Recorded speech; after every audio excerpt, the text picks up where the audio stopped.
Aigi thamoishe ahanba thengnaba mikupta ukhre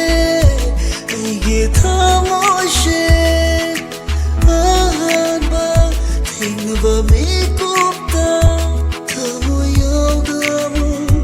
miyoyalle nangna thamoy pumba laukhibana